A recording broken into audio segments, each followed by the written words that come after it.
నువ్వు ఆ బొమ్మ ఈ బొమ్మ నుండి పైరసీ మూవీస్ డౌన్లోడ్ చేసి ఉంటావు. డౌన్లోడ్ ఆప్షన్ పైన వచ్చినప్పుడు డౌన్లోడ్ కాకుండా యూట్యూబ్ కో అదర్ పేజెస్ కో రీడైరెక్ట్ అవుతూ ఉంటుంది. ఇలా ఎందుకు అవుతుంది? Let's decode.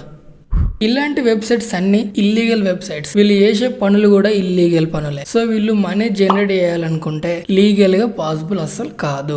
ఎవడన్ని చేసినా డబ్బుల కోసమే. సో వీళ్ళు డబ్బులు ఎర్న్ చేయాలనుకుంటే కొన్ని ఇల్లీగల్ ఉండే వాటిని వీళ్ళు ప్రమోట్ చేస్తూ ఉంటారు. Like betting apps, malwares, virus, మరికొన్ని ఇల్లీగల్ వెబ్సైట్స్ అండ్ ఇల్లీగల్ గా ఉండే యూట్యూబ్ ఛానల్స్, వీటిని వీళ్ళు ప్రమోట్ చేస్తూ ఉంటారు. ఎప్పుడైతే డౌన్లోడ్ అయిన బటన్ క్లిక్ చేసిన వెంటనే నీకు ఇలాంటి ప్రమోషన్లు అన్ని కనబడుతూ ఉంటాయి. వీళ్ళు ఆల్రెడీ ముందే బ్యాక్ ఎండ్ లో వీళ్ళంతా కోడింగ్ యూజ్ చేసుకుని ఇదంతా సెట్ చేసి పెడతారు. సో నువ్వు ఎప్పుడైతే బటన్ ని క్లిక్ చేసిన వెంటనే ఇలాంటివి అన్ని కనబడుతూ ఉంటాయి. దీనివల్ల నీకు నష్టం తప్ప ₹1 లాభం లేదు. నష్టం ఏందంటావా? నీ పర్సనల్ డేటా లీక్ కావచ్చు, నీ ఫైనాన్షియల్ డేటా లీక్ కావచ్చు, ఒకవేళ నువ్వు బెట్టింగ్ యాప్స్ అడిక్ట్ కావచ్చు, నీ పర్సనల్ డేటాని యూజ్ చేసుకుని నేను బ్లాక్ మెయిల్ చేయవచ్చు. ఇన్ఫర్మేషన్ వర్తే అనుకుంటే ఒక లైక్. సో ఇలాంటి ఇల్లీగల్ వెబ్సైట్ కి వెళ్ళకుండా ఉండడమే బెస్ట్. ఇలాంటి టాపిక్స్ నా నుండి డే బై డే ఒకటి వస్తూనే ఉంటుంది. ఫాలో చేసుకొని రెడీగా ఉండు. కూరుతో కొంతమందికి షేర్ చేయి. గుర్తుపెట్టుకో, selfie heart, it is your heart.